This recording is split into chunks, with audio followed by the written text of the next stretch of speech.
ये WhatsApp, Facebook, Instagram, mobile, social media के जरिए उन बच्चियों को गुमराह किया जा रहा है और गैर मुस्लिमों को 4-4 लाख रुपए की लालच दी जा रही है कि तुम्हें 4 लाख रुपए दिए जाएंगे, तुम किसी मुस्लिम बेटी को गुमराह कर लाओ, तुम किसी ला इलाहा इल्लल्लाह मुहम्मदुर रसूलुल्लाह पढ़ने वाली बेटी को अपने में निकाह में ले लो। बंगाल, इसका जो अनोखा अंदाज है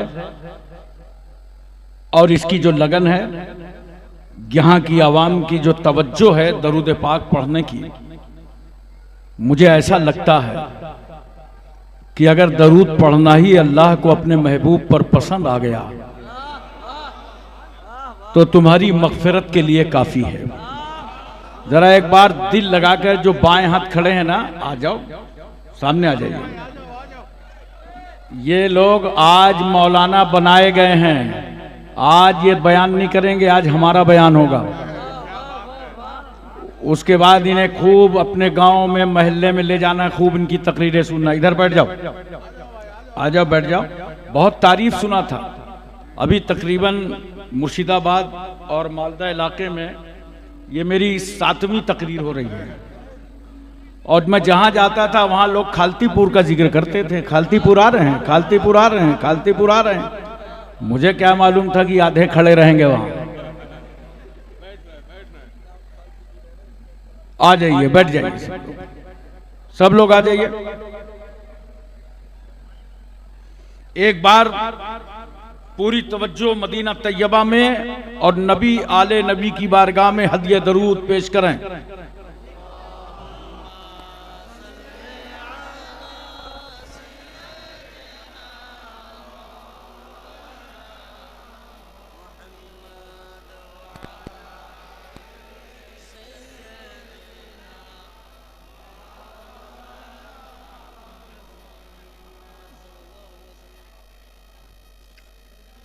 माशाअल्लाह, बाद नमाज इशा से लेकर अब तक आपने उलमा किराम के नूरानी बयानात, सवाल जवाब का सिलसिला, हदियानात सब समाअत फरमाया। इसी स्टेज पर खत्म बुखारी शरीफ का एहतमाम हुआ। इस इलाके का ये बहुत अजीमुशान सुन्नियत का किला है। अल्लाह ताला यहाँ के सदर, सेक्रेटरी, मेंबरान, ओहदेदारान, तमाम असातिज़ा और तलबा सबको दुनिया और आखिरत की भलाई अता फरमाए। और आज जो अल्हम्दुलिल्लाह ये मदरसा आप देख रहे हैं, इस पर जो आप फैज़ान देख रहे हैं, वो खतीब दौरा, मुर्शिद बरहक, मुकर्रिर लासानी हजरत अल्लामा मौलाना सैयद अबुल वफा फसीही गाजीपुरी रहमतुल्लाह ताला अलैह। हम लोग जब तालिब इल्म थे तो अपने असातिज़ा से सुना करते थे कि बेटा तुमने अबुल वफा फसीही की गाजीपुरी की तकरीर नहीं सुनी है। क्या शानदार खिताब था उनका, पूरे मुल्क से अपने खिताबत का लोहा मनवा लिया था और लिमिटेड तकरीर करते थे। 60 मिनट के ऊपर नहीं जाते थे जल्दी से, 53 मिनट, 55 मिनट, 1 घंटे के अंदर। लेकिन वो लालो गौहर निकाल के लाते थे। कुरान हदीस की रोशनी में वो निकात दिखाई देते थे, वो मोतियां पिरोते थे कि जमाना दंग रह जाता था और समझ लेता था कि जात तो अबुल वफा फसीही की है, मगर इसमें बरकतें रहमतुल लिल आलमीन की हैं। अल्लाह ताला उनके फैजान से हमको और आपको सबको माला माल फरमाए और उन्हीं के नबीरे में से शेख तरीक़त हजरत अल्लामा सैयद अबुल फज़ैल साहब क़िबला मद्दज़िल्लहुल आली वन नूरानी, जो आज हजरत के सिलसिले की सारी जिम्मेदारियां निभा रहे हैं, अल्लाह ताला हजरत की उम्र में बरकतें अता फरमाए, उन्हें सेहत व सलामती अता फरमाए अहले सुन्नत वल जमात पर उनका साया कायम व दायम फरमाए और मुकर्रिर शोलावार हजरत हाफिज व कारी सैयद अबुल लैस साहब शाबान मियाँ, इंशाअल्लाह उनका भी खिताब आप समाअत फरमाएंगे। थोड़ी देर के लिए हम आपकी बज़्म मोहब्बत में हाजिर हैं। मैं अपने निर्धारित समय से 1 घंटा विलंब से बैठा। बगल में स्टेशन है, निर्धारित समय ट्रेन तो समझते ही हो।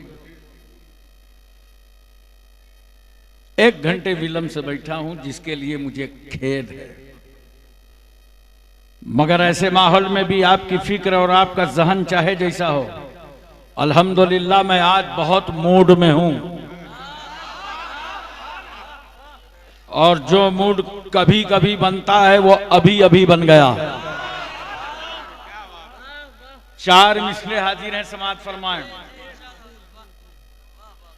हुस्न अखलाक की अनमोल निशानी दे दो,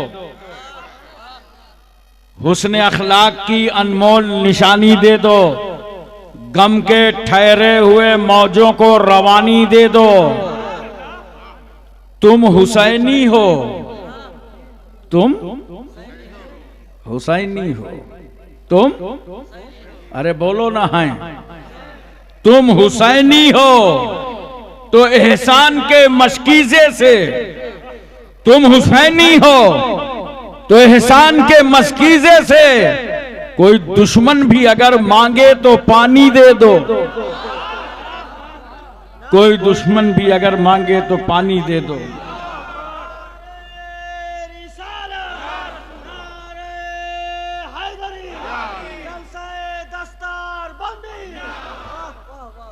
चार मिसरे और सुन। इस्लाम तुझको गोद में पाला हुसैन ने, दिल लगा के बोलो या हुसैन। इस्लाम तुझको गोद में पाला हुसैन ने, ठोकर लगी तो सबको संभाला हुसैन ने, ठोकर लगी तो सबको संभाला हुसैन ने। इस्लाम की रगों में जो चुभता था बार बार, इस्लाम की रगों में जो चुभता था बार बार, कांटा था वो यजीद निकाला हुसैन ने, कांटा था वो यजीद निकाला हुसैन ने। 4 मिसरे और सुनिए, देखो आए गई। जंग में कागजी अफराद से क्या होता है, जंग में कागजी अफराद से क्या होता है। हिम्मतें लड़ती हैं, तादाद से क्या होता है। हिम्मतें लड़ती हैं, तादाद से क्या होता है। हो मुसलमान तो जियो अपने ही बलबूते पर, हो मुसलमान तो जियो अपने ही बलबूते पर। रूस अमेरिका की इमदाद से क्या होता है। मोहतरम हजरात, आज दस्तार है, आपस में कितना प्यार है, ये भी फजले परवरदिगार है। दुश्मनों पर गर्दो गुबार है, आशिकों के चेहरों में निखार है। आज दस्तार है, दस्तार बंदी, दस्तार जोर से बोलो, बंदी। मतलब अब तक इनके 10 तार खुले थे, इनको आज साहिब सज्जादा के हाथों से बांध दिया गया, 10 तारों को पाबंद कर दिया गया। देखो, 2 हाथ, 2 पैर, 2 आंख, 2 कान, कितने हुए। सल्लल्लाहु अलैहि नबी उम्मी वालेही सल्लल्लाहु अलैहि वसल्लम सलातुम व सलामुन अलैका या रसूल अल्लाह। कुछ लोग कहते हैं कि जब सुन्नी मौलवी तकरीर भूल जाता है तो कहता है दरूद शरीफ पढ़ी, और ये नहीं सोचता कम से कम दरूद की बरकत से तकरीर याद तो आ जाती है। इसी तरह लाइट चली गई तो दरूद पढ़ने लगते हैं, देखो दरूद की बरकत से लाइट ही आ गई। तो ये एक उसमें से जुबान है, दो आंखें हैं, एक जहन है, 10 करो बस, वरना आप गिनाने लगे तो हम खुद जाएंगे फांस। ये 10 तार खुले हुए थे। मदरसा गौसिया फसीहिया मदीनतुल उलूम के तलबा के, ये हाथों से जो चाहते थे पकड़ लेते थे, ये जो चाहते जहां चाहते थे पैरों से चले जाते थे, जो चाहते थे आंख से देख लेते थे, जो चाहते थे कान से सुन लेते थे, जो चाहते थे जुबान से बोल देते थे, और जो चाहते थे दिमाग पे सोच लेते थे। मगर आज इन 10 तारों को पाबंद कर दिया गया और इन 10 तारों को बांध दिया गया है कि बच्चों, अब हाथ से वो मत पकड़ना जिसे इस्लाम ने रोका है, पैर से वहां मत जाना जिस पर शरीयत ने पाबंदी लगाई है, आंखों से वो मत देखना जिसे अल्लाह रसूल ने पसंद नहीं किया, जुबान से वो मत बोलना जो नापसंद हो। गोया अब तुझे सारा काम अपनी तबीयत से नहीं करना, मुस्तफा की शरीयत से करना। मोहतरम हजरात, इन तलबा से मैं कहना चाहता हूं, अब तक आपको आपके गांव वाले, घर वाले, इलाके वाले तालिब इल्म समझते थे, लेकिन आप में से आज कोई मुफ्ती हो गया, कोई नायबे रसूल बन गया, कोई हाफिजे कुरान बन गया, कोई कारिये कुरान बन गया। अब आपका उठना बैठना जब ये कौम देखेगी ना, तो आप में इस्लाम ढूंढेगी और ये तस्वूर करेंगे जैसे आप उठते बैठते चलते फिरते सोते जागते बोलते समझते तिजारत करते हैं ना, लोग आप में इस्लाम ढूंढेंगे। लिहाजा अब शरीयत के खिलाफ ना काम करना, अब शरीयत के खिलाफ कदम मत उठाना, वरना तुम्हारे फिसलने से ये कौम फिसल सकती है। क्योंकि आज से तुम नायबे रसूल हो गए हो। अहद करके जाओ अपने पीरो मुर्शिद के हाथों पर कि इंशाअल्लाह हम आलिम बाअमल बन करके जा रहे हैं। हजरात, इस वक्त मुल्क के हालात कितने बुरे हैं। पढ़े लिखे लोग बैठे हैं और खूब समझदार हैं, ये हमारे उलमा भी समझते हैं। खास तौर से मैं कहना चाहता हूं, एक माहौल रचा जा रहा है इस मुल्क में, मेरी समझने की बात कोशिश कीजिएगा। जो हमारे घरों की, खानदान की और समाज की मुस्लिम बेटियां हैं, उनको इर्तिदाद की तरफ ले जाया जा रहा है, उनको मुर्तद्दा करने की कोशिश की जा रही है, लालचें दी जा रही हैं। ये WhatsApp, Facebook, Instagram, mobile, social media के जरिए उन बच्चियों को गुमराह किया जा रहा है और गैर मुस्लिमों को 4-4 लाख रुपए की लालच दी जा रही है कि तुम्हें 4 लाख रुपए दिए जाएंगे, तुम किसी मुस्लिम बेटी को गुमराह कर लाओ, तुम किसी ला इलाहा इल्लल्लाह मुहम्मदुर रसूलुल्लाह पढ़ने वाली बेटी को अपने में निकाह में ले लो। हमारी बहुत सारी बेटियां उनके चक्कर में आ जाती हैं, जबकि माँ बाप की सबसे पहली गलती है। बिला जरूरत बेटियों के हाथों में मोबाइल मत दो ताकि तमाम गुनाहों से बचा जा सके। और होता क्या है, अभी पिछले दिनों मैंने 40 बच्चियों की लिस्ट पढ़ी थी और इसका जिक्र दारुस्सलाम हैदराबाद में किया था कि 40 बच्चियों से निकाह किया गया, उन्हें जालसाजी में फंसाकर और उसके बाद उन बच्चियों का कत्ल कर दिया गया। न खुदा ही मिला न विसाले सनम। बेटियों और बच्चियों, गारंटी से सुन लो, आज इस जिम्मेदार स्टेज पर इस्लाम से ज्यादा कोई मजहब न तुम्हें इज्जत दे सकता है और न इस्लाम से ज्यादा तुम्हें कोई हक दे सकता है।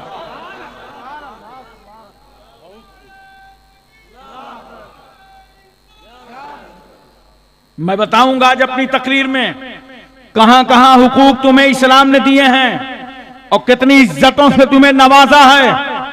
तारीख का सिर्फ एक दरवाजा खटखटाने जा रहा हूं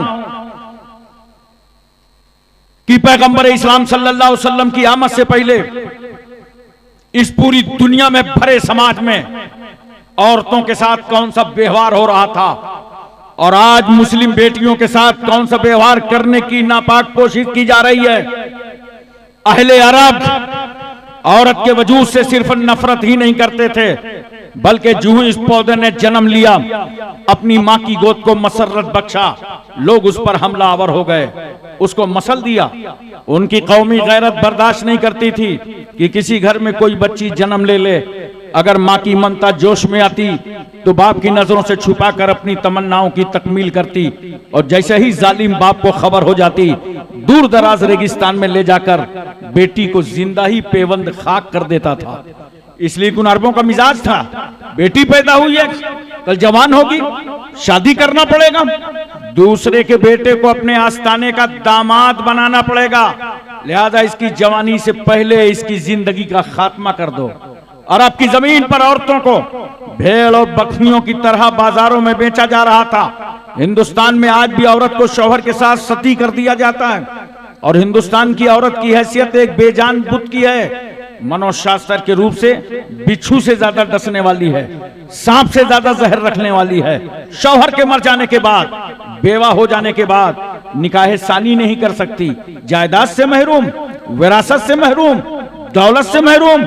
रूसियों के यहाँ तो मसल मशहूर है कि 10 औरतों में एक रूह होती है।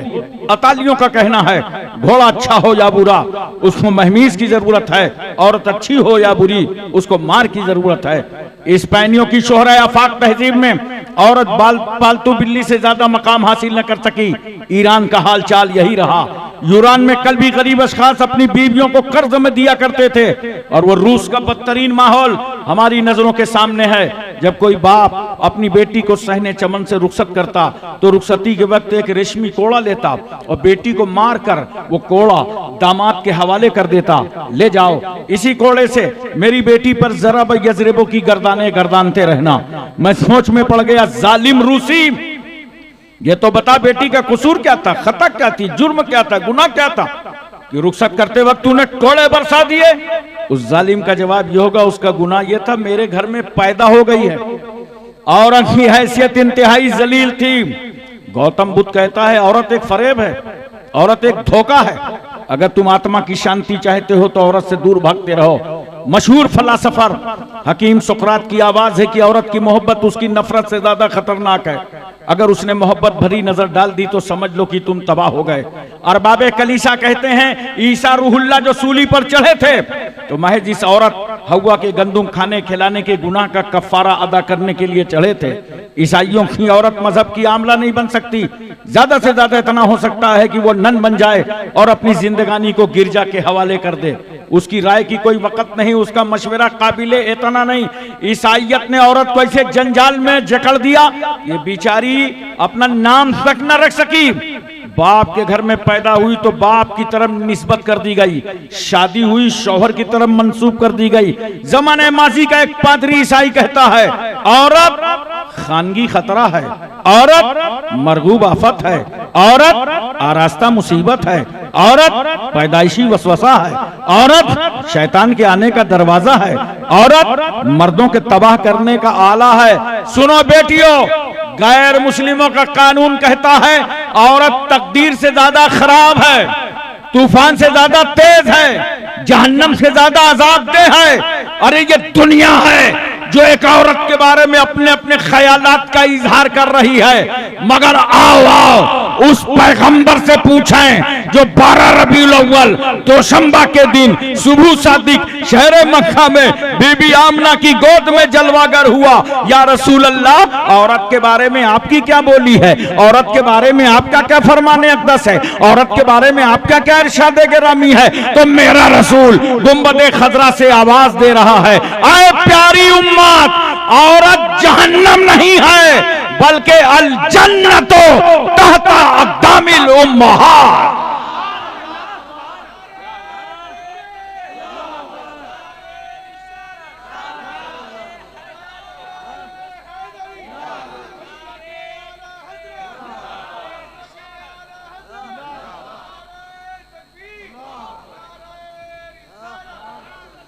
दुनिया ने कहा था औरत जहन्नम है, मगर बेटियों जिस पैगंबर का तुम कलमा पढ़ती हो वो नबी क्या कह रहा है, अगर ये औरत मां बन जाए तो इसके कदमों के नीचे जन्नत है। मां के कदमों के नीचे, जोर से बोलो, मेरी तकरीर का असर उल्टा ना ले लीजिएगा कि अच्छा बता दिया कि मां के कदमों के नीचे जन्नत है। अब मां को ऊपर एक मकाम पे बांध दो और सोचो यह है भारत, यहां यात्रा बहुत होती है, कोई रथ यात्रा, कोई एकता यात्रा, कोई राम रहीम यात्रा। माँ ऊपर बंदी है, नीचे से पद यात्रा हो रही है। और बोलो जन्नत से आ रहे हैं, जन्नत में जा रहे हैं। माँ के कदमों में जन्नत है। मैं चैलेंज करता हूं, माँ का ये मकाम, मनसब, इज्जत, वकार, आबरू, तकद्दुस क्या अमेरिका ने बढ़ाया है? बोलो, क्या अफ्रीका ने बढ़ाया है?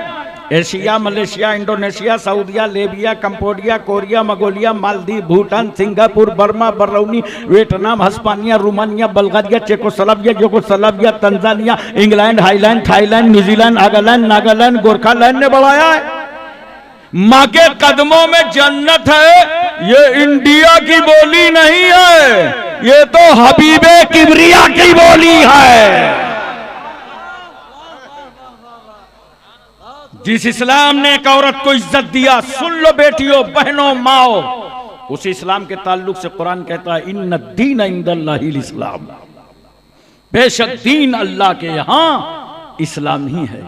इस्लाम ने औरत को रहमत बनाया, बरकत बनाया, नेमत बनाया, और इस्लाम तो खुद ही रहमत बनकर आया है, इस्लाम बरकत बनकर आया है। इस्लाम इंसानियत का दीन है, मानवता का दीन है, बशरियत का दीन है, इखलास का दीन है, अखलाक का दीन है, भाईचारा का दीन है, मसावत का दीन है, अहिंसा का दीन है। ये इस्लाम ही का अखलाक था जिसने अबू बकर को सिद्दीक अकबर बना दिया, उमर को फारूक आजम बना दिया, उस्मान को जामिल कुरान बना दिया, अली को शेरे खुदा बना दिया।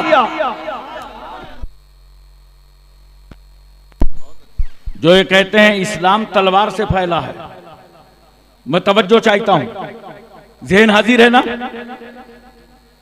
इन जलसों का फायदा यही होता है, उलमा के बयान सुना करो, कुछ इल्म हासिल किया करो, वरना बाजार में कोई आपसे पूछ ले कि इस्लाम तो तलवार से फैला है, तो आप कहेंगे ठहरिए, मौलाना अब्दुल रहीम साहब मिसबाही मिलेंगे, मौलाना रफीक साहब मिलेंगे, मौलाना गुलाम मुस्तफा साहब मिलेंगे, कलीमी साहब मिलेंगे, मिसबाही साहब मिलेंगे, इनसे पूछ के बताएंगे।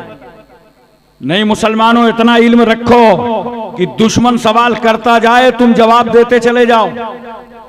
इस्लाम तलवार से नहीं फैला, वरना मुझे जवाब दो। जिस वक्त उमर इब्ने खत्ताब ने दारे अरकम में आकर मुस्तफा के कदमों पे कलमा पढ़ा था, तो तलवार किसके हाथ में थी? अरे बोलो ना, उमर के हाथ। अच्छा, ऐसे ही नहीं आए थे उमर, बड़ी प्लानिंग के साथ आए थे। मक्के में इस्लाम फैल रहा था, सरकार सल्लल्लाहु अलैहि वसल्लम इस्लाम की तबलीग कर रहे थे।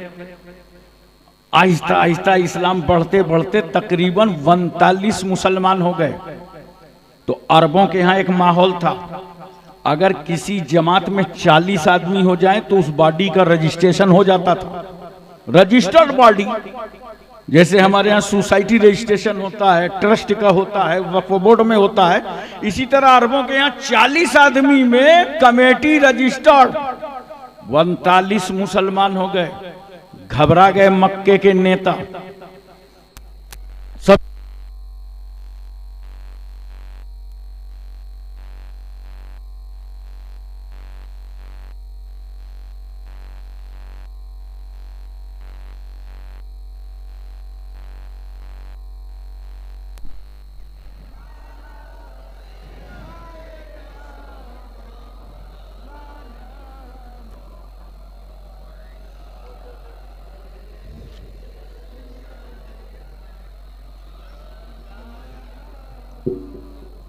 सल्लल्लाहु अलैहि नबी उम्मी। तो मक्के के तमाम शोरमा घबरा गए कि 39 लोगों ने कलमा पढ़ लिया है, एक और मुसलमान हो जाएगा तो मुसलमानों का भी रजिस्ट्रेशन हो जाएगा, 40 पूरे हो जाएंगे। इसके लिए काबे शरीफ में मीटिंग रखा, बड़े बड़े नेता जमा हुए, अबू जहल जैसे भाजपाई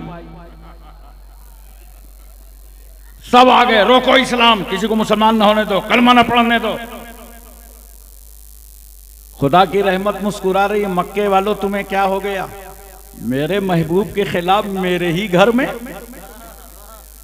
उमर ने मारे गुस्से के तलवार न्याम से बाहर निकाला, कहा मक्के के शोरमाओ, मक्के के जियालो, मक्के के बहादुरों, हमारी तुम्हारी खामोशी का नतीजा 39 लोग दाखिले इस्लाम हो गए हैं। अब खत्ताब का बेटा किसी को मुसलमान न होने देगा।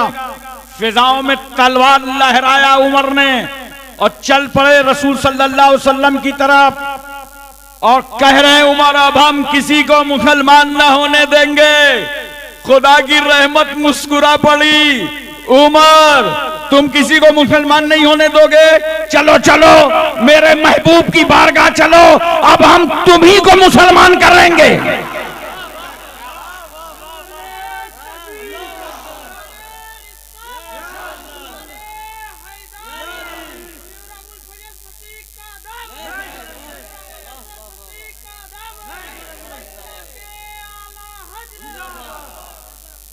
उमर गए सरकार की बारगाह में, तलवार लिए खड़े हो गए। उमर की नजर नबी पर, नबी की नजर उमर पर।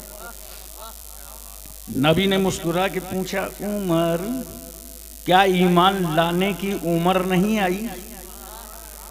ये सुनना था कि कदमे रसूल में गिरे का सरकार पढ़ा दीजिए। दाखिले इस्लाम हो गए, कलमा पढ़ के मुसलमान हो गए। बताओ उमर तलवार भी लिए हैं, कलमा भी पढ़ रहे हैं, तलवार भी लिए हैं, मुसलमान भी हो रहे हैं। मैंने कहा उमर हुआ क्या?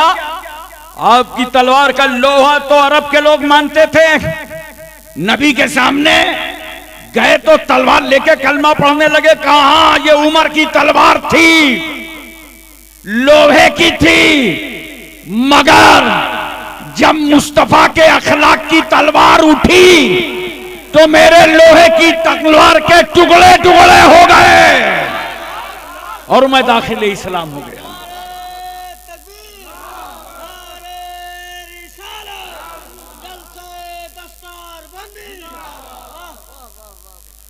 बेटियों इर्तिदाद का शिकार ना हो, अपने आप को संभालो, अपने मां बाप की इज्जत संभालो। इस्लाम वो मजहब है जो तुम्हारी दुनिया भी संवारता है, तुम्हारी आखिरत भी संवारता है, दोनों जगह की गारंटी है। अच्छा एक बात और बताओ, ऐसा बेमिसाल पैगंबर, 4 तबके समाज में ऐसे हैं जल्दी से किसी के अकीदतमंद नहीं होते। जैसे दोस्त साथी, दोस्त अपने दोस्त का कभी भी अकीदतमंद नहीं होता, क्लास फेल हो, जब भी मिलेगा बाहों से बाहें डाल देगा, कैसे हो, क्या हाल है, उसको खराब लगेगा। अबे मेरी पोस्ट नहीं समझ रिया, मैं जिला अधिकारी हूं, मगर नहीं, साथी की नजर में तो साथी साथी होता है, दोस्त अपने दोस्त का अकीदतमंद नहीं होता। बोलो ये जितने साथ में पढ़े हैं ना, हिफ्ज वाले भी हैं, इफ्ता वाले भी हैं, इनमें एक दूसरे को किसी से अकीदत नहीं है, एक साथ फारिग हो रहे हैं, बोलो एक साथ पगड़ी बंधवा रहे हैं, तो साथी अपने साथी का अकीदतमंद नहीं होता। इसी तरह बीवी शौहर की अकीदतमंद नहीं होती। इतना खामोश हो, लगता है सबकी बीवियां बहुत अकीदतमंद हैं। अबे बताओ तो जरा सा, बीवी शौहर की अकीदतमंद नहीं होती। देखो ये हमारे उलमा जब आपके यहाँ मिलाद में, जलसे में, कॉन्फ्रेंसों में आते हैं, आप कितनी इज्जत करते हैं, खातिरी करते हैं, आइए हजरत तशरीफ लाइए, बड़ी मेहरबानी, बड़ा करम, बड़ा एहसान, आइए मुबारक कदम रख दीजिए, बोलो। लेकिन अभी नहीं, जब मैं कानपुर चला जाऊं तब इनसे पूछना, जब ये अपने घर जाते हैं कभी बीवी बोली आइए आइए, बड़ी मेहरबानी है, बड़ा करम है, बड़ा एहसान है, आइए मुबारक कदम रख दीजिए, जल्दी से 10 कदम रख दीजिए, बड़ी मेहरबानी, बीवी बोली? अबे बीवी की नजर में तो शौहर शौहर होता है। इसी तरह बच्चे बड़ों के अकीदतमंद नहीं होते। सलाम होगा तो देखना जो बच्चे पीछे थे सबसे आगे, इंक्वायरी करो आए कहां से, रास्ते से कि तुम्हारी टांगों के अंदर से, क्योंकि बच्चे बड़े अकीदतमंद नहीं होते। इसी तरह अरबों में गुलाम, इंडिया में नौकर, नौकर मालिक का अकीदतमंद नहीं होता।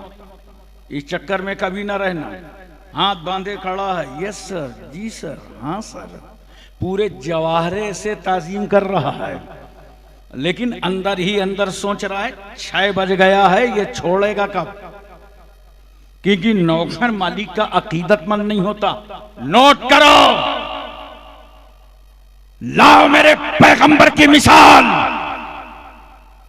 जमीन इधर से उधर हो सकती है, आसमान तबाही के लिए जबड़े खोल सकता है, मगर बेमिसाल पैगंबर का कोई जवाब नहीं ला सकता। दोस्त तो दोस्त भी का अकीदतमंद नहीं, बीवी शौहर की अकीदतमंद नहीं, बच्चा बड़े का अकीदतमंद नहीं, नौकर अपने मालिक का अकीदतमंद नहीं, मगर कुर्बान जाओ उस रहमतुल लिल आलमीन पर कि मेरे रसूल ने सबसे पहले जो कलमा पढ़वाया तो अपने दोस्त अबू बकर से कलमा पढ़वाया।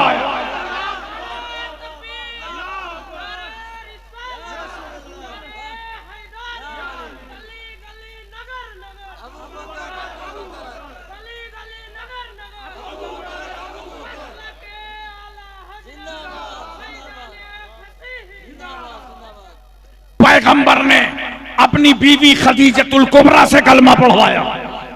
रसूलुल्लाह ने मौला अली शेरे खुदा से पढ़वाया। कम उम्री का जमाना है, आला हजरत फाजिले बरेलवी लिखते हैं 8 साल से लेके 10 साल तक की उम्र है। पैगंबर ने पूछा, अली रात में खदीजा को देखा था, नमाज पढ़ते देखा था, हाँ या रसूल अल्लाह, ये हाथ का उठाना, हाथ का बांधना, हाथ का खोलना, पेशानी जमीन पर रख देना, पैगंबर ये कौन सा तरीका है? नबी फरमाते हैं, सुनो अली, जिस खुदा ने मुझे नबी बनाया है ये उसकी इबादत का तरीका है। का सरकार पढ़ा दीजिए। ज़ैद इब्ने हारिसा गुलाम है, पढ़ते हैं अशहदु अल्ला इलाहा इल्लल्लाह व अशहदु अन्ना मुहम्मदन अब्दुहु व रसूलुहु। पता चला दुनिया में जो किसी का गुलाम नहीं है वो भी रहमतुल लिल आलमीन का गुलाम है। ये है इस्लाम, ऐसे फैला है इस्लाम। और एक बात और सुन लीजिए बहुत प्यार के साथ, बेटियों बहनों, औरतें कई तरीके की होती है। एक औरत वो है जो मां बन के नजर आती है, एक वो है जो बेटी की शक्ल में दिखाई पड़ती है, और एक वो है जो बीवी बन जाती है, और एक औरत वो है जो समाज में महल्ले में एक बेवा का रूप ले लेती है। आओ इस्लाम का एहसान देखो बेटियों, तुम्हें इन तीनों जगह से गुजरना पड़ सकता है, लेकिन इस्लाम का एहसान देखो, जब जब औरत ने लिबास बदला तब तब इस्लाम ने कहने का अंदाज बदला।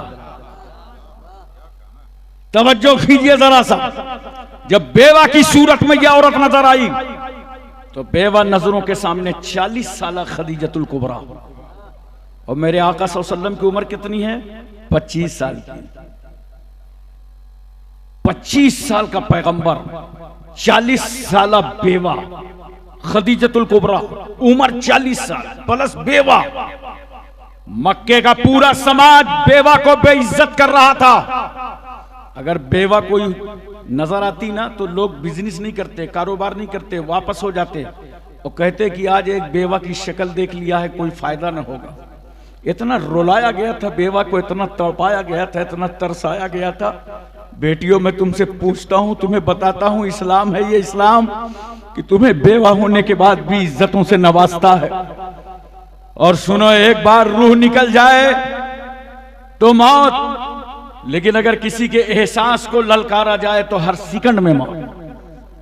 अरबों के यहां माहौल था कि ये औरत बेवा हो गई है, 4 दीवारी के अंदर कैद कर दो।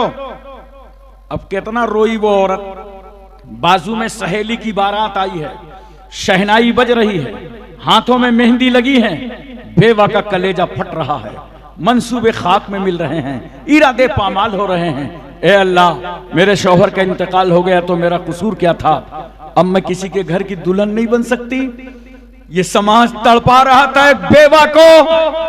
खड़े हो गए 25 साल के पैगंबर और 40 साल की बेवा खदीजतुल कुबरा को अपने निकाह में लेके पूरी दुनिया को बता दिया कि जिस बेवा को तुमने अभागन समझा था, मुस्तफा ने उसे सुहागन बना दिया।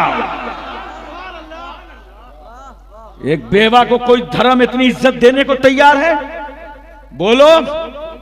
मैं तवज्जो चाहता हूं, सरकार सल्लल्लाहु अलैहि वसल्लम की अज़वाजे मुतहरात में हजरत खदीजतुल कुबरा, हजरत आयशा सिद्दीका, हजरत सौदा, हजरत उम्मे सलमा, उम्मे हबीबा, हफ्सा, ज़ैनब बिन्त खज़ीमा, हजरत मैमूना, हजरत जुवैरिया, हजरत सफिया। नोट करो। और बेटियों और बहनों, इस्लाम समझो। रसूलुल्लाह ने बेवा से निकाह इसलिए किया ताकि मेरी उम्मत के लिए तमाम बेवा औरतों से निकाह करना सुन्नते रसूल बन जाए। और मेरे पैगंबर ने तलाकशुदा से निकाह किया, तलाकशुदा से निकाह किया ताकि मेरी उम्मत का कोई फर्द जब तलाकशुदा से निकाह कर रहा हो तो मायूस ना हो, बल्कि ये समझे कि सुन्नते रसूल अदा हो रही है।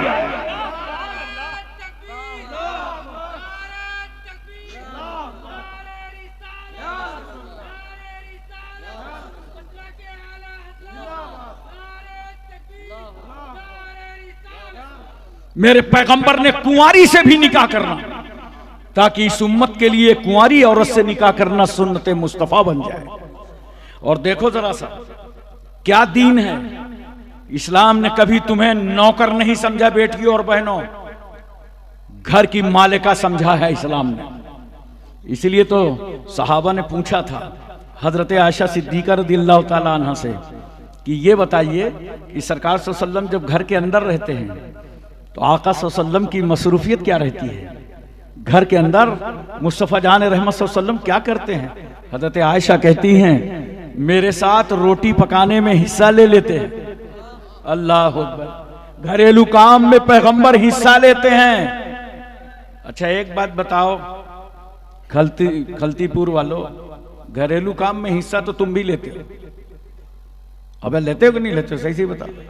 लेते हो? नहीं न लेते जाओ, वहीं घरी में कूटे जाओ। खूब हिस्सा लेते हो कायदे से। लेकिन मैं एक रास्ता बता दूं, बीवी के दबाव में हिस्सा लोगे तो उजरत क्या मिलेगी? सिर्फ बीवी खुश हो जाएगी। लेकिन अगर यही अमल सुन्नते रसूल समझ के करोगे तो जानते हो अल्लाह इसका सवाब भी अता फरमाएगा और तेरी बीवी भी खुश हो जाएगी। और ये अमल तेरा गुलामी नहीं कहलाएगा, ये मुस्तफा की सुन्नत कहलाएगा। और पैगंबर सल्लल्लाहु अलैहि वसल्लम की अज़वाज के जरिए से जो इस्लाम बाहर आया, क्योंकि जब पैगंबर घर में हैं, हुजरे आयशा में हैं, सरकार वहां क्या फरमा रहे हैं तो उसको तो अज़वाजे मुतहराती सुन सकती थी। कितने प्यार से। बेटियों तुम भी हदीसें याद किया करो, कुरान की आयतें याद किया करो, दीन की तालीम लिया करो। मालूम है कितनी हदीसें हजरत सौदा ने रिवायत फरमाई हैं? 5 हदीसें हजरत सौदा ने रिवायत फरमाई। 2210 हदीसें हजरत आयशा सिद्दीका ने रिवायत फरमाई। हजरत हफ्सा ने 60 हदीसें रिवायत फरमाई। उम्मे सलमा ने 378 हदीसें रिवायत फरमाई।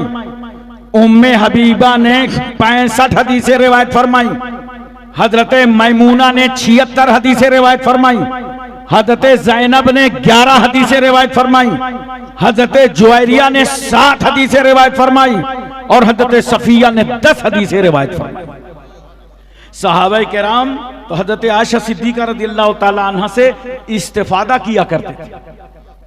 तवज्जो कीजिए जरा सा बेटियों बहनों, दूसरे की तरफ मुंह मत लगाओ। न तुम्हें दुनिया अच्छी बन सकती है न आखिरत। इस्लाम ही ऐसा मजहब है कि तेरी दुनिया भी बेहतर कर रहा है और आखिरत भी बेहतर कर रहा है। इसलिए एक बात सुन लो मोहब्बत के साथ और बड़े प्यार के साथ। देखो यही औरत बेवा बनती हैं। आपने देखा बेवा को, लेकिन मैं आपसे एक बात पूछना चाहता हूं, मोहब्बत के साथ बताओ, प्यार के साथ बताओ। इस्लाम ने तो ये तस्वुर दिया है, लेकिन आज हमको और आपको अगर निकाह करना हो बेटी का और घर में कोई बेटी जवान हो, उस बाप से पूछो जो दिन भर की ठोकरें खाने के बाद घर आता है और जवान बेटी का चेहरा देखा, आंखों में आंसू तैर गए, ए अल्लाह ये मेरे घर की इज्जत और आबरू है, इज्जत का रिश्ता अता फरमा। माँ रो रही है, बाप रो रहा है, खानदान रो रहा है, बेचैन बेकरार। अब कहीं अगर रिश्ता मिल भी गया और पैगाम लेके गए, यहां पे नौजवानों में तुम्हारे हिदायत के लिए कह रहा हूं, अपने आप को बदलो, अपने समाज की बेटियों को अपने निकाह में अपनाओ। तुम्हारे घर कोई पैगाम लेके जाता है तो कहते हो बीवी बाद में आएगी, टीवी पहले जाएगी, हमको फ्रिज चाहिए, हमको मोटरसाइकिल चाहिए। देहात वाले कहते हैं हमको टेराकटर चाहिए।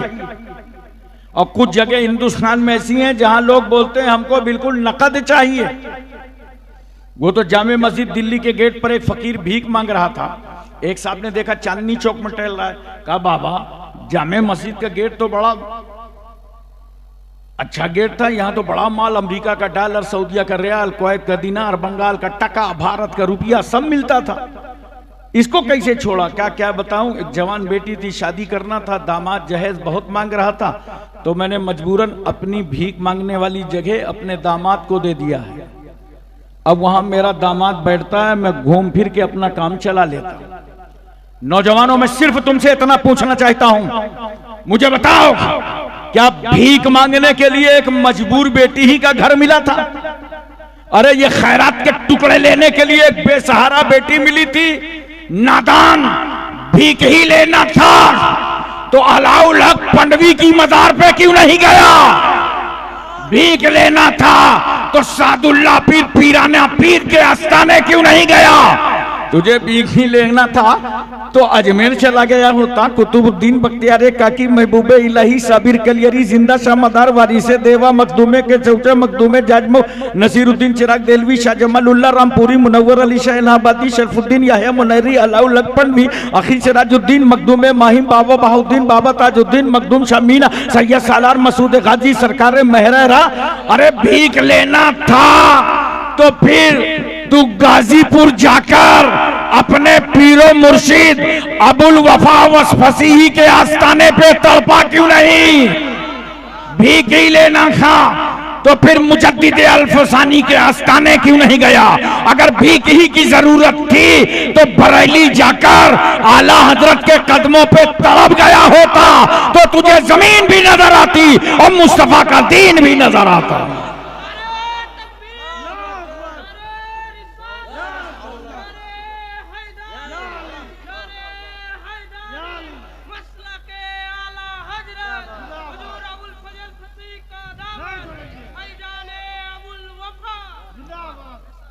मोहतरम सामईन किराम, आज मैं अपनी बेटियों को इतनी अजीम कॉन्फ्रेंस के जरिए समझाना चाहता हूं, और ये मेरा पैगाम ये यूट्यूबर हजरात जितने हैं ये गली कूचे तक पहुंचा देंगे। लेकिन एक हिदायत मैं इनको करूंगा, स्टेज की सब अच्छी बात बताया करो, और अगर अभी बैठे बैठे किसी की कुर्सी टूट जाए तो उतनी वीडियो ये वायरल कर देंगे। बोलो, और कहीं दो मौलवी आपस में लड़ जाएं तो हंगामा मचा देंगे। अभी 2 मिनट में देखो, वायरल की नीयत से काम न करो, तबलीग की नीयत से करो। ये दीन की बातें हम दूर तक फैलाते रहेंगे, और इसमें कोई फितना और फसाद होगा तो उसे हटा देंगे। हम सिर्फ वो बातें आगे तक ले जाएंगे जिससे मजहब इस्लाम का फायदा होगा और इस्लाम तरक्की करेगा, तो इसमें आपको सवाब भी मिलेगा।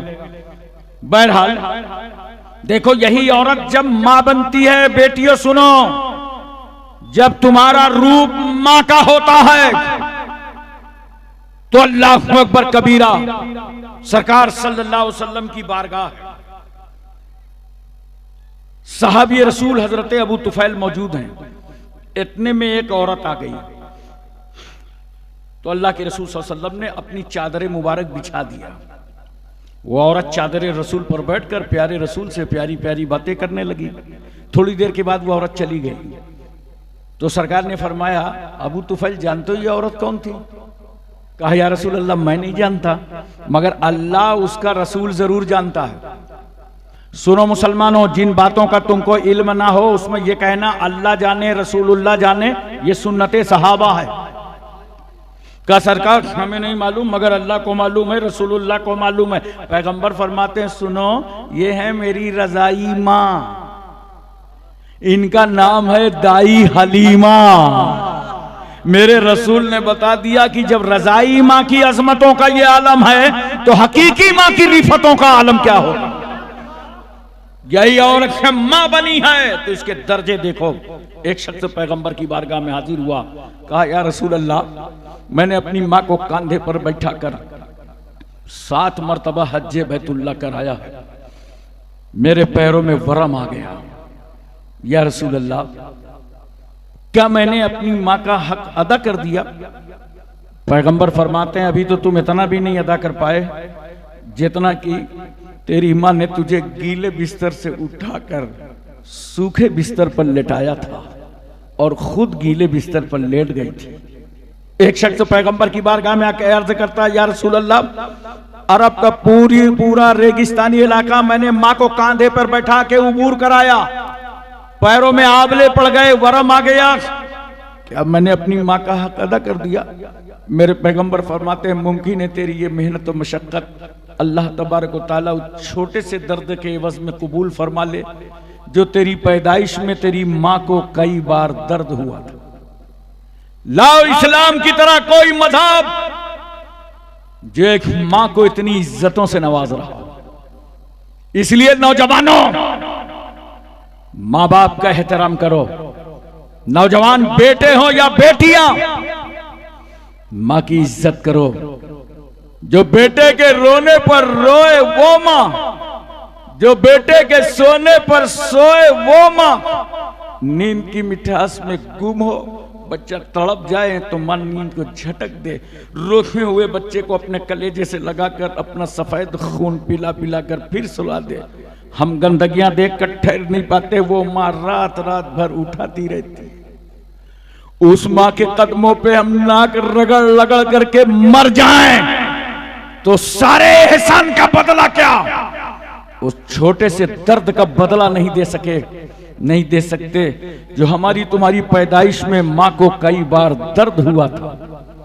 अरे जिसने तुझे झूले पे झुलाया वो माँ, 2 साल तक जिसने अपनी छाती का दूध पिलाया वो माँ, जिसने 9 महीने तक तुझे अपने पेट में रखा वो माँ, जिसने रस्म बस बिस्मिल्लाह खानी कराई वो माँ, जिसने तुझे उंगली पकड़ करके सहने चमन में चलना सिखाया वो माँ, जिसने तेरे हाथ पैर पर तेल की मालिश करके तेरे आजा को कुव्वत बख्शा वो माँ। इतना प्यार करने वाली माँ, पूछ लो हर माँ की जब बच्चे के घर बच्चे की पैदाइश होती है, माँ के घर हम तुम जब पैदा होते हैं तो अपने वजूद को जो खतरे में डाले वो माँ।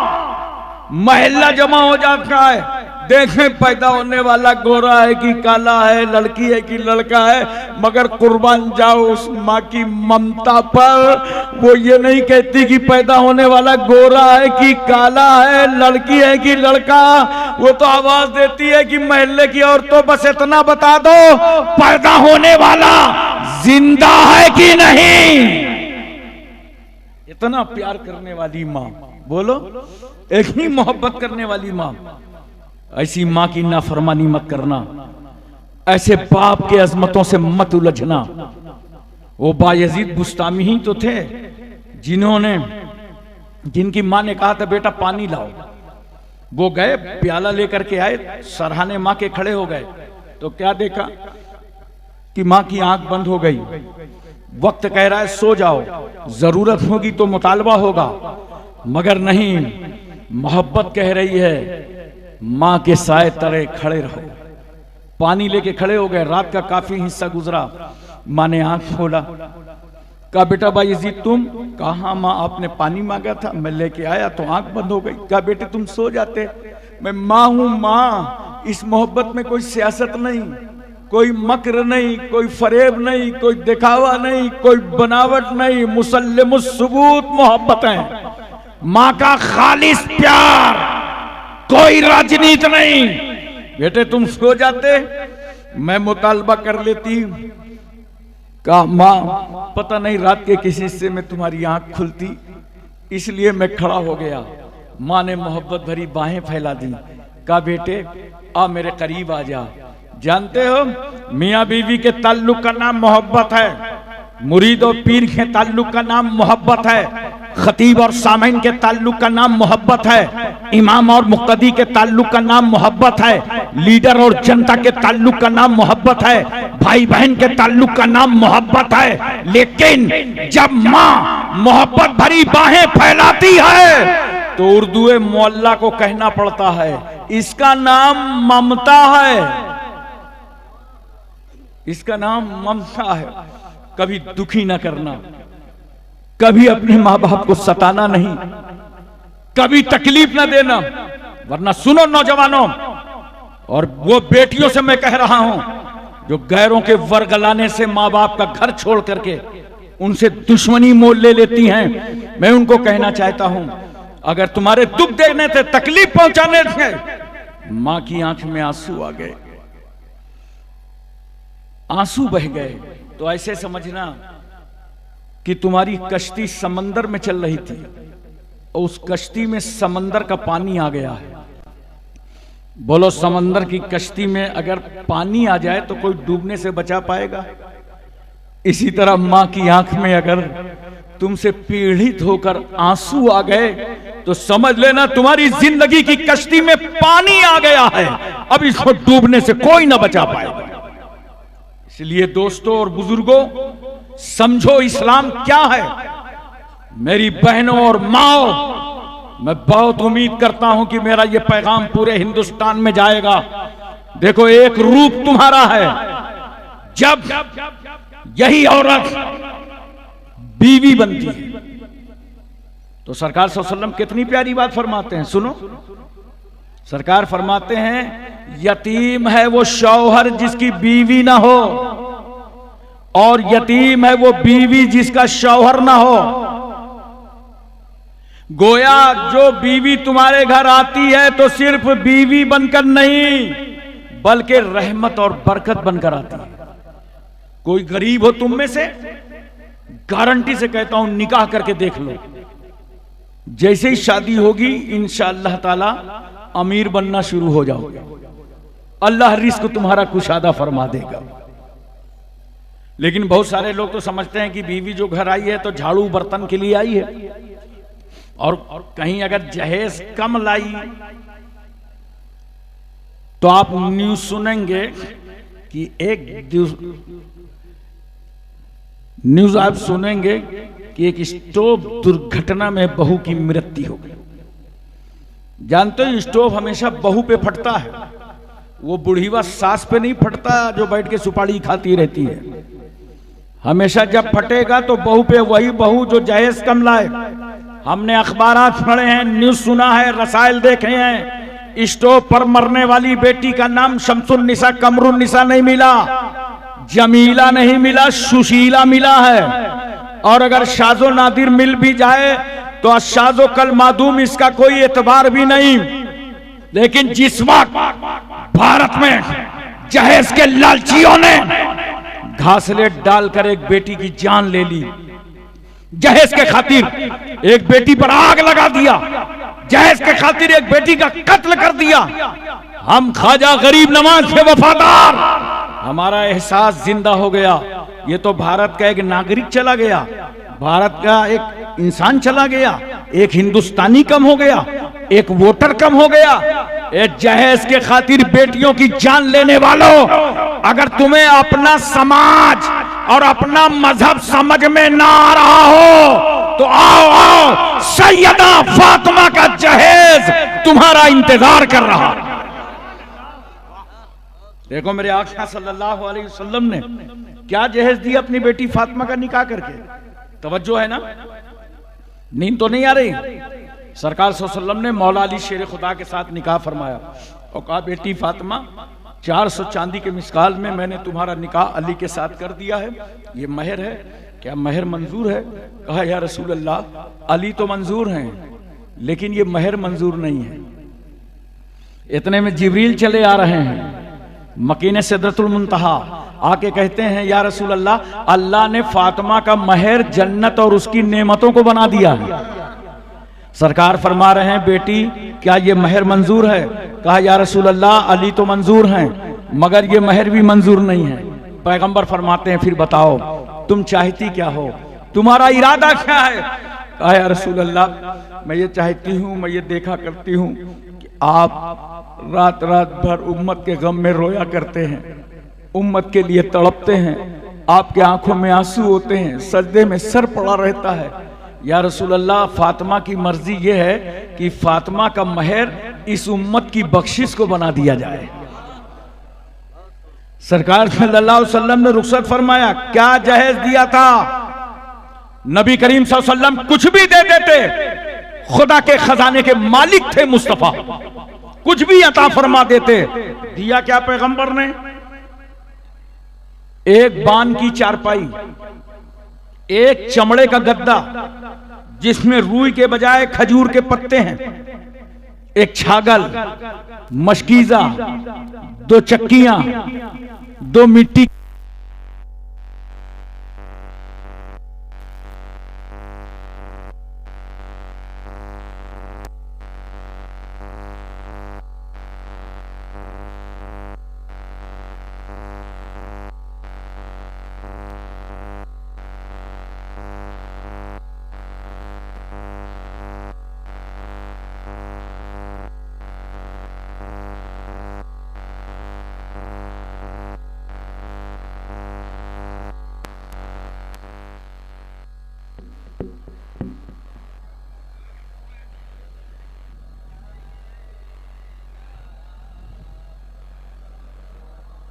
हजरात तवज्जो कीजिए, ये मुख्तसर सा जहेज सरकार सल्लल्लाहु अलैहि वसल्लम ने इसलिए दिया ताकि मेरी उम्मत की किसी बेटी की आंखों में आंसू न बहने पाए, किसी बेटी का बाप रोने न पाए। जब अपनी गरीबी में घर से बच्ची रुखसत कर रहा हो तो बाप को सब्र आ जाए कि सुन्नते रसूल अदा हो रही है, और बेटी सब्र कर ले कि सुन्नते फातिमा अदा हो रही है। इसलिए बेटियों, जानते हो बेटियों का क्या दर्जा और मर्तबा इस्लाम ने बताया है? वो बहुत बदनसीब होगी बेटी जो अय्याशी और आवारागर्दी के लिए इस्लाम का दामन छोड़ेगी, मुर्तद्दा होगी। अरे सुन, अपने नसीबे पे नाज कर। मेरे सरकार फरमाते हैं कि जब किसी घर में कोई लड़का पैदा होता है तो एक रहमत लेके आता है, और जब लड़की पैदा होती है तो वो 10 रहमतें लेकर आती है। और सुनो लोगों, जब कोई सामान तुम अपने घर में लाया करो तो पहले अपनी बेटी को दिया करो। क्यों? बेटी का दिल नरम होता है। कहीं ऐसा ना हो कि अपने ही आंगन में तुम अपने बेटे को दे रहे हो और तेरे ही घर में तेरी बेटी का दिल टूट रहा हो। इस्लाम दिल तोड़ने नहीं आया, इस्लाम तो टूटे हुए दिलों को जोड़ने के लिए आया। इसलिए मैं गुजारिश करूंगा तमाम बेटियों से और तमाम जवानों से, सुनो कान खोलकर, चाहते हो कि सही जिंदगी गुजारो? बोलो, हाथ उठा करके बताओ। सब लोग चाहते हो कि शरीयत के मुताबिक जिंदगी गुजारो, तुम्हारी अच्छी जिंदगी गुजरे? तो ऐ नौजवानों, ए मर्दों, तुम्हारा फर्ज यह है कि तुम मौला अली शेर खुदा के गुलाम बन जाओ।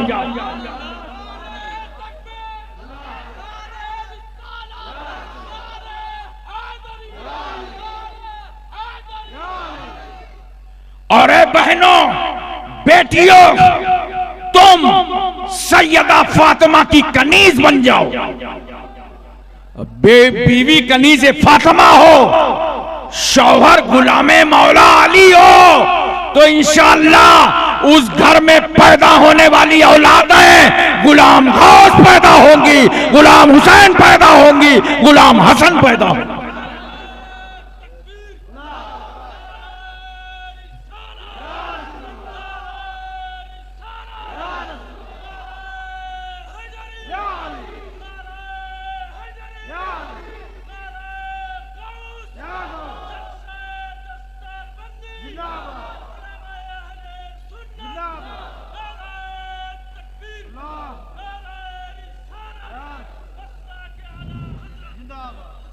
इन दीन इंदल्लाहिल इस्लाम, बेशक दीन अल्लाह के यहां इस्लाम है।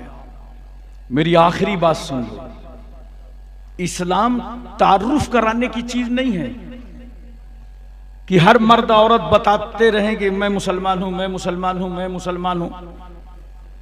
नहीं, इस्लाम अपनी जात में दिखाने की चीज है। वो स्पेन का चौराहा आज भी गवाह है। 80 साल का बूढ़ा शख्स वहां से जा रहा था तो उसने देखा चौराहे पे भीड़ लगी है। लोगों ने पूछा क्यों, ऐसा मजमा क्यों लगा है? कहा यहां से एक 80 साल का बूढ़ा गुजर रहा था और एक पत्थर पड़ा था चौरास्ते पे और वो बूढ़ा उसी पत्थर से टकरा गया, गशी तारी हुई, उसकी रूह निकल गई। पादरी ने कहा अगर इजाजत दे दो तो मरने वाले की लाश मैं भी देखूंगा। चलो शौक से देखो। पादरी जब उस लाश पर पहुंचा